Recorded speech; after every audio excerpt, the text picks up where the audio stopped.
नाज़रीन गिरामी तीन बड़ी और अहम तरीन खबरें सामने आई हैं। पहला मामला है मरियम नवाज का कि जिसकी ऑडियो सामने आई है जिसमें मरियम बीबी कह रही है कि फलां की लाश के ऊपर से 3 मरतबा गाड़ी गुजारो और इल्ज़ाम पीटीआई के ऊपर लगा देना कि इन लोगों ने इस बंदे को मारा है। और शाहजाना गुलजार ने इसका बाकायदा तौर के ऊपर ना सिर्फ दावा किया बल्कि मुझे कहती नजर आ रही है कि मेरे पास इसकी ऑडियो है, मरियम बीबी की मेरे पास ऑडियो सामने आई हुई है, वो ऑडियो मैंने संभाल के रखी हुई है। और मरियम खुद एक माँ थी और उसको शर्म नहीं आई कि एक माँ के लाल के ऊपर, एक माँ की बेटे के ऊपर इस तरह 3 बार गाड़ी चढ़ाने का कह रही है। और फिर कह रही है इसकी ऐसी हालत कर दो कि पाकिस्तान तहरीक इंसाफ के ऊपर साफ साफ इल्जाम लग जाए कि जी इस बंदे को पाकिस्तान तहरीक इंसाफ ने मारा। अब ये सारा मामला क्या है, इसके हवाले से बड़ी अहम तरीन चीजें सामने आ रही हैं। दूसरा जो अहम मामला है वो कोर कमांडर अलामिया के अंदर 2 बातें जो बड़ी अहम की गई थी। एक तो नई 9 मई के हवाले से कि जी 9 मई जो था उसके किरदारों को हर सूरत कैफर किरदार तक पहुंचाया जाएगा, सजाएं दी जाएंगी। और दूसरा जो था वो इलेक्शन के बारे में था और पीटीआई ने इन दोनों बातों के ऊपर जो जवाब है वो भी जमा करवाया। पीटीआई का क्या जवाब आया वो भी हम आपको बताएंगे। और इसके अलावा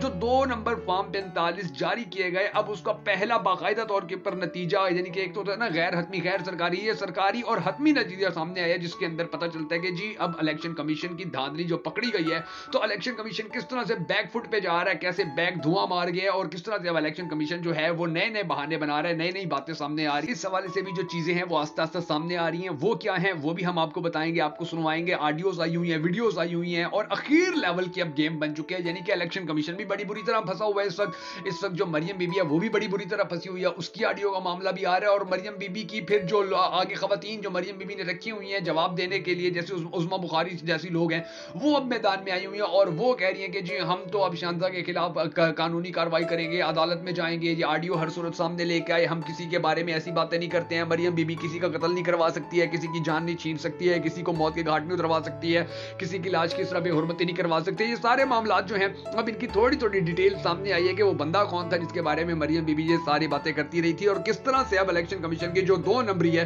वो पकड़ी गई है। कुछ डिटेल्स हैं जो आज के इस वीडियो के अंदर हम आपको बताने जा रहे हैं, मगर उससे पहले हम सबको दुआ करनी है कि हमारे पाक परवरदिगार हमारे मुल्क के हालात के ऊपर रहम फरमा, हमारे मुल्क के हालात को बेहतर कर पाकिस्तान का अगला वजीर आजम उस शख्स को बना के जिससे ये पाकिस्तानी कौम बड़ी टूट कर मोहब्बत करती है और वो भी पाकिस्तानी कौम से बड़ी टूट कर मोहब्बत करता है। अगर आप भी हम सबके साथ मिलकर इस दुआ में शामिल होना चाहें तो कमेंट सेक्शन में आमीन जरूर लिख दीजिएगा। मैं हूं शकील हैदर और आप देख रहे हैं आपका मोस्ट फेवरेट चैनल बगा फैक्ट्स। अब नाज़रीन गिरामी जो पहली बात है वो ये है कि जो ताज़ा तरीन खबर रही है कि जी काजी साहब ने भुट्टो रेफरेंस के अंदर 9 जजेस का एक बेंच बनाया था, 9 जजों का एक बेंच बनाया जी जुल्फिकार अली भुट्टो का जो 50 साल पुराना केस है उसको सुनो और उसके ऊपर फिर फैसला दो। हालांकि इलेक्शन के लिए 3 रुकनी बेंच हमारे इसी काजी साहब ने बनाए थे, यानी कि जब इलेक्शन के ऊपर देखे कितने डिस्प्यूट चलते रहे, कितने मामला चलते रहे, कितनी बातें होती रही, कितने मसाइल खड़े होते रहे, कितनी टेंशन बनती रही, कितने प्रॉब्लम्स आते रहे, कितने जो एतराजात थे वो जमा करवाए जाते रहे और उन सारे मामलात के ऊपर के जिसने पाकिस्तान के मुस्तकबिल का फैसला करना था उसके ऊपर सिर्फ 3 रुकनी बेंच। और जो 50 साल पहले एक बंदे का कत्ल हो गया, एक बंदे को मार दिया गया था जुल्फिकार अली भुट्टो के, उसके लिए 9 रुकनी बेंच बनाया गया और फिर 9 रुकनी बेंच ने जो फिर फैसला दिया वो फैसला भी अब सारी कौम के सामने आ गया कि जी वो जो सजा दी गई थी जुल्फिकार अली भुट्टो को वो बिल्कुल गैर कानूनी थी, नाजायज थी, वो बिल्कुल भी नहीं होनी चाहिए थी। इसने पाकिस्तान के मुस्तकबिल को खराब कर दिया था, इसने पाकिस्तान के मुस्तकबिल को अंधे कुएं में फेंक दिया था। इस तरह की कोई भी चीज हम नहीं करने देंगे मुस्तकबिल के अंदर। और सुप्रीम कोर्ट को अब ये जो फैसला आया है कि जी उसको गलत सजा दी गई थी, इसके जरिए सुप्रीम कोर्ट को मुस्तकबिल के अंदर अच्छे फैसले करने में मदद मिलेगी। ये बातें अब सामने आई हैं। अब यानी कि 50 साल बाद पाकिस्तान के एक वजीर आजम को जिसको जानबूझकर फंसाया गया था, जानबूझकर झूठे मुकदमे में सजा दी गई थी, 50 साल बाद उसको इंसाफ मिल रहा है। दूसरी जानिब जो अभी पाकिस्तान का रिसेंटली वजीर आजम रहा है जो जेल के अंदर पड़ा हुआ है, जिसके ऊपर जो मुकदमात है पूरी दुनिया उन मुकदमात के बारे में कह रही है कि वो सारे मुकदमात फेक हैं, वो सारे मुकदमात जाली हैं, वो सारे मुकदमात 2 नंबर हैं, उसके इंसाफ के लिए अभी तक पाकिस्तानी कौम को जो चीज नजर आई है वो सबके सामने है। और फिर ये मकबूल का इस वक्त पाकिस्तान का मकबूल तरीन रहनुमा भी है, यानी कि ये नहीं है सिर्फ कि एक सियासी रहनुमा है बल्कि पाकिस्तान के अंदर अभी देखें मकबूल तरीन, ये कितना मकबूल तरीन रहनुमा है। इलेक्शन के दौरान पूरी पाकिस्तानी कौम ने, पाकिस्तान के बच्चे खवातीन बुजुर्ग नौजवानों ने काजी फाइज ईसा को बता दिया है, पूरी दुनिया को बता दिया कि जी ये पाकिस्तान का सबसे मकबूल तरीन रहनुमा है, ये पाकिस्तान का सबसे मकबूल तरीन लीडर है। और इस लीडर को, इस पाकिस्तान के सबसे मकबूल तरीन रहनुमा को हमारी इन्हीं अदालतों ने 3 केसेस के अंदर, 1 हफ्ते के अंदर, 7 दिन के अंदर 3 केसेस के अंदर सख्त से सख्त सजाएं सुना दी थी। अंदाजा लगा लीजिए कि यहां पर जो खामोशी है उस खामोशी का कोई जवाब नहीं आ रहा कि यहां पर यह खामोशी क्यों है कि जब एक 50 साल पुराना जो वजीर आजम था उसको तो इंसाफ मिल रहा है, उसके तो केसेस लग रहे हैं रोजाना की बुनियाद के ऊपर, उसका तो फैसला चुटकियों में कर दिया जाता है, लेकिन जो मौजूदा पाकिस्तान का सबसे ज्यादा मकबूल तरीन लीडर है जिसको जिसको एक हफ्ते में 3 केसेस के अंदर बदतरीन सजाएं सुनाई गई थी, वहां पर मुकम्मल खामोशी है। तो ये सवाल जो है ये पूरी पाकिस्तानी कौम के जहन में है, जिसका जवाब अभी तक पाकिस्तानी कौम को नहीं मिल रहा है। अच्छा, उसके ऊपर अब ये भी देख लीजिए कि इमरान खान अगर कल को बरी हो जाता है, मिसाल के तौर पर अभी भी बहुत सारे जो सियासतदान हैं, बहुत सारे पाकिस्तान तहरीक इंसाफ के रहनुमा हैं, उनके जो वकला हैं, वो बार बार ये कह रहे हैं कि इमरान खान की रिहाई इंतहाई करीब है। इमरान खान को रिहा करने के हवाले से बहुत बड़े पैमाने पर काम हो रहा है। इमरान खान की रिहाई के लिए जो केसेस हैं वो भी लगा दिए गए हैं और केसेस के अंदर बड़ी अच्छी पेश रफ्त भी हो रही है। मैंने आपको अपनी पिछली वीडियो के अंदर भी बताया था कि किस तरह से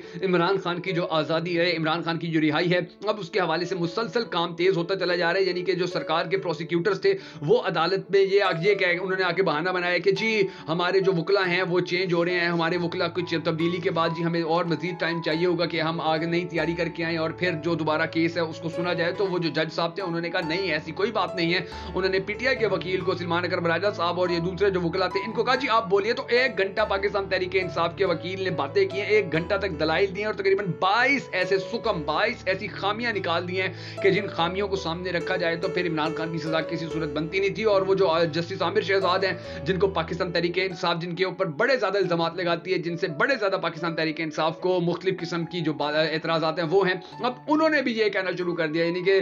जो जस्टिस शहजाद थे, उन शहजाद फारूक, उन्होंने भी ये कहा कि जी ये तो मामला अब मुझे नहीं समझ में आ रहा कि इतने ज्यादा सुकम थे उसके बावजूद भी इमरान खान को किस तरह सजा दे दी गई है। ये तो मुझे इसकी तो मुझे बिल्कुल भी समझ नहीं आ रही है। अब ये आप अंदाजा लगाए ना, वो जज दिलावर जो था, क्यों वो आखिर सजा देने के बाद फौरन मुल्क से फरार हो गया और वो उसके बाद उसको एक और बड़ा ओहदा दे दिया गया था। तो आखिर ये सारे जो मामला हैं ये आस्ता आस्ता खुल के सामने आएंगे, आज नहीं तो कल सामने आ ही जाएंगे। और अब इमरान खान को, यानी कि इमरान खान अगर कल बरी भी हो जाता है, उसकी कैद के दिनों का खुमियाजा, यानी कि अब ये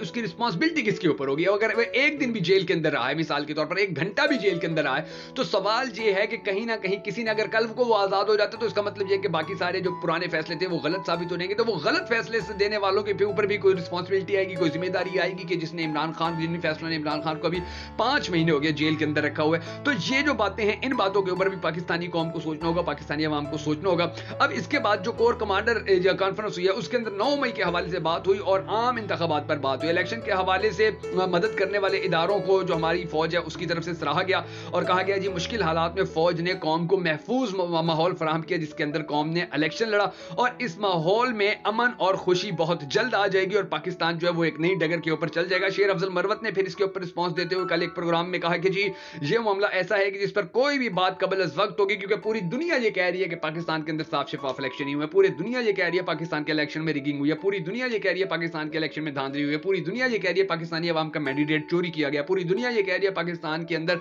इस तरह के इलेक्शन 1000 इलेक्शन करवा लो या 1 लाख इलेक्शन करवा लो, पाकिस्तान में सियासी या मुआशी इस्तेहकाम जो वो किसी सूरत नहीं आ सकते। अब ये जो सारे मामला थे, इसके बाद फिर वो जो शुएब शाहीन थे उन्होंने तो बड़ी सख्त बातें कर दी, बड़ी सख्त उन्होंने टीवी के ऊपर आके अल्फाज अदा किए। उन्होंने कहा कि ये जो 9 मई था ये तो सारा ड्रामा ही रचाया गया था, इसके अंदर तो ऐसी कोई रियलिटी या ऐसी कोई चीज ही नहीं थी कि जिसके ऊपर इतनी इन्वेस्टिगेशन की जाए, जिसके ऊपर इस तरह के जो बातें हैं वो की जाए। अब शानदाना गुलजार जो है वो कहती हैं कि मरियम बीबी की एक ऑडियो मेरे पास मौजूद है जिसके अंदर वो जिले शाह के बारे में कह रही है कि जी इसकी लाश के ऊपर से 4 बार गाड़ी गुजारो चढ़ाओ और नजर आए कि इसे पीटीआई ने कत्ल किया, यानी कि इसके उन्होंने ये बातें की हैं और वह वीडियो भी उनकी इस हवाले से सामने है। जिसके बाद फिर जो पाकिस्तान मुस्लिम लीग उनकी अज़मा बुखारी हैं, उन्होंने कहा है कि मैं इनके खिलाफ अदालत में जा रही हूं। मरियम की ये ऑडियो फिलहाल मार्केट में अभी तक तो नहीं आई, लेकिन अगर ये मार्केट में आ जाती है तो बड़ा मामला जो है वो खराब हो जाएगा, मरियम के लिए गेम जो है वो बड़ी खराब हो जाएगी। और शानदाना गुलजार जो है, अगर हम इसका माजी देखें तो माजी के अंदर भी ये यानी कि ऐसी बातें हवा में नहीं कर देती हैं कि जी ये ऐसी था ये ऐसे था, ये बड़ी ऑथेंटिक बात करती हैं। और इस वक्त पाकिस्तान तहरीक इंसाफ की जो खवातीन विंग है उनके अंदर सबसे ज्यादा स्ट्रॉन्ग है, ये बड़ी